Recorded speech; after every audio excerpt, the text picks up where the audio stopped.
श्रीमती भावना गवली जी। धन्यवाद सभापति जी, आपने मुझे नारी शक्ति वंदन विधेयक 2023 पर बोलने का अवसर दिया। मैं जोरों शोरों से इस विधेयक का समर्थन करती हूँ। मेरी पार्टी के सारे सांसद, मेरे पार्टी के मुख्य नेता सीएम आदरणीय एकनाथ जी शिंदे जी के तरफ से भी मैं स्वागत करती हूँ।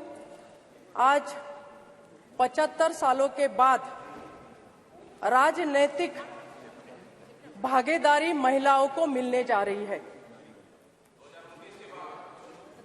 और मैं यहाँ पर ये बताना चाहूंगी कि ये जो बिल है ये महिलाओं का दिल है और दिल और दिमाग को देखते हुए आदरणीय प्रधानमंत्री जी ने महिला आरक्षण लाने का ये फैसला लिया है। सभापति जी, यहाँ पर मैं ये बताना चाहूंगी कि महिलाओं के किस्मत का ताला मोदी जी ने खोला।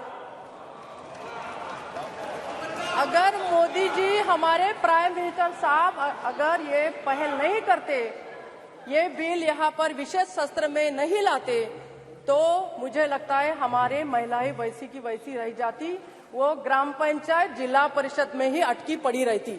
और ये निर्णय लेने के कारण हमारे सारे महिलाओं को फायदा होगा। रमा जी यहाँ पर बैठी हुई है, मुझे पता है रमा जी की महिलाओं को चुन के यहाँ पर आने के लिए कितना कष्ट करना पड़ता है, कितना संघर्ष करना पड़ता है, कितना लड़ना पड़ता है। पहले अपने पार्टी से लड़ो, फिर बाद में क्षेत्र में लड़ो, फिर काम के लिए लड़ो। ये सारी लड़ाइयाँ पार करते करते मोदी जी ने, हमारे प्राइम मिनिस्टर साहब ने हमें यहाँ तक कल पहुँचाया है। मैं बहुत बहुत धन्यवाद उनका देना चाहूंगी कि ये पहल उन्होंने की है और ये पहल तो वही कर सकते, दूसरे में हिम्मत कहाँ है करने की। इतने 27 साल से इस विधेयक को हम पारित नहीं कर पाए, किसी ना किसी बहाने, किसी ना किसी कारण इसे हम वैसा के वैसा पड़ा रहने दिया, उस पे धूल बैठ गई। वो धूल साफ करने का काम हमारे प्राइम मिनिस्टर साहब ने यहाँ पर किया है। मैं बहुत बहुत अभिनंदन, धन्यवाद यहाँ पर करना चाहूंगी।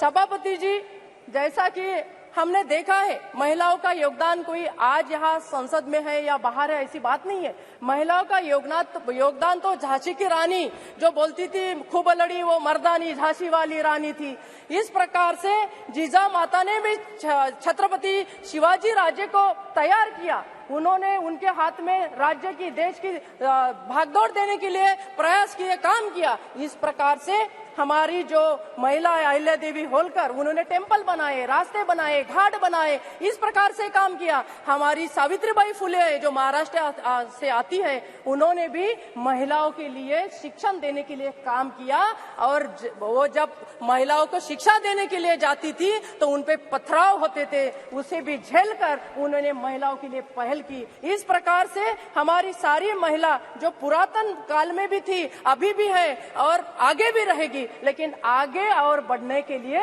हमारे महिलाओं को पूरा समर्थन देने का काम हमारे सरकार ने किया, मोदी जी के सरकार ने किया। इसलिए मैं यहाँ पर ये बोलना चाहूंगी कि जैसे कि प्राइवेट मेंबर बिल, ये लास्ट टाइम एक महिला ने हमारे, जिनका नाम है प्रमीला दंडवती दी ने, उन्होंने लाया था, वो महाराष्ट्र की महिला थी, उन्होंने लाया था।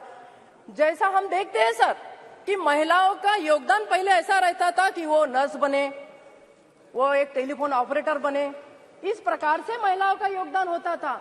बट उसके बाद में महिला आगे बढ़ती गई, सपोर्ट मिलता गया और आज तो हम ये देख रहे हैं कि हमारा महिलाओं का बिल पास हो रहा है। कभी हमने ये भी सुना है कि महिला ऑपरेटर जो 100% ली गई थी, तो उसके बाद में एक सुप्रीम कोर्ट में एक रिट पिटिशन हुई थी कि 100% महिला ऑपरेटर कैसे हो सकते हैं। तो कोर्ट ने ये बोल के छोड़ दिया था, कोर्ट ने ये बोला था कि ये आरक्षण तो अभी रहेगा लेकिन 100% आरक्षण नहीं मिलेगा। तो सर हम 33% में ही खुश हैं। मैं ये बोलना चाहूंगी और मैं ये भी चाहूंगी कि महिलाओं का आरक्षण केवल इसमें ना हो, मंत्रिमंडल में भी महिलाओं का 33% आरक्षण हम दे। हमारा वो भी महिलाओं का नहीं काम करना है, अगर महिलाओं का आगे बढ़ना है तो उसको एग्जीक्यूटिव भी रोल करना पड़ेगा। केवल वो आए बैठे बोले चली जाए, ऐसा होता था पहले, अभी नहीं होगा आगे। और इस प्रकार से महिलाओं के लिए खाली चर्चा करने का काम यहाँ पर हमारे प्राइम मिनिस्टर साहब ने नहीं किया, तो चर्चाओं के बाद में निर्णय लेने का काम यहाँ पर हमारे पंत प्रधान जी ने किया है। और मैं यहाँ पर ये बताना चाहूंगी, ये जो इंडिया इंडिया बोल के बोलते हैं सब लोग, तो ये इंडिया नहीं है, ये दलदल की एक गठबंधन है, ये दलदल। और दलदल में क्या आता है? कमल। तो ये जो प्रयास कर रहे हैं वो अपने खुद के दलदल में फंसने वाले हैं और कमल का फूल खिलने वाला है और उसको सपोर्ट देने का शिवसेना काम करेगा। और इस प्रकार से हम आगे बढ़ेंगे। महिलाओं का आरक्षण हो चाहे कोई भी विषय हो, इसे पूरे जोर समर्थन से हम यहाँ पर हमारी बात रखना चाहेंगे। और ये पारिवारिक बात नहीं रहना चाहिए। कुछ पार्टियों को सर सभापति जी ऐसा लगता है कि उनकी घर की महिला आ गई तो आरक्षण हो गया, ऐसा भी है। हमारे घर की महिला आ गई, आरक्षण हो गया। बड़ी पार्टी में जितने भी ये दल है, जो दलदल है, वो जो बैठे इकट्ठा, उनको यही लगता है कि हमारे घर की महिला आ गई तो आरक्षण हो गया, महिला सक्षम हो गई। पर ऐसा नहीं है, महिलाओं को और सक्षम करना है सभापति जी, तो ये बिल हमें पास करना होगा। कोई आटे शर्तें वगैरह वगैरह कुछ नहीं रहेगी। महिलाओं के लिए हमें आगे बढ़ना है, हमें एक साथ होकर बिल को पास करना है। इस प्रकार से काम होना चाहिए। सभापति जी 1 मिनट और दीजिए मुझे। यहाँ पर हमारी हिना जी बैठी है, यहाँ पर हमारी देव जी बैठी है, यहाँ पर हमारी दीदी बैठी है, यहाँ पर आगे भी ये सारी महिला बहुत संघर्ष करके आई है सर। मैं भी बहुत संघर्ष करके यहाँ तक पहुंची हूँ। मुझे कोई राजनीतिक बैकग्राउंड नहीं है, लेकिन 5 बार यहाँ पर मैं अपना प्रतिनिधित्व कर रही हूँ, अपने खुद के बलबूते पे कर रही हूँ। मेरे पार्टी ने मुझे सपोर्ट किया है, मेरे बाकी के लोगों ने सपोर्ट किया है, लेकिन मेरा संघर्ष भी उतना ही रहा है। जिस प्रकार से हमने संघर्ष किया है, जिस प्रकार से यहाँ की हर एक महिला संघर्ष करके आती है, उस संघर्ष को सैल्यूट करते हुए, उस संघर्ष को प्रणाम करते हुए इस बिल को हम सब लोगों को पास करना चाहिए। और मोदी जी को सक्षम नेतृत्व के आगे बढ़ने का हमें 24 में और मौका देना है। उसके लिए हमें इकट्ठा होकर ये बिल को पास करें, यही मैं करूंगी। और शिवसेना पूरा समर्थन यहाँ पर करती है।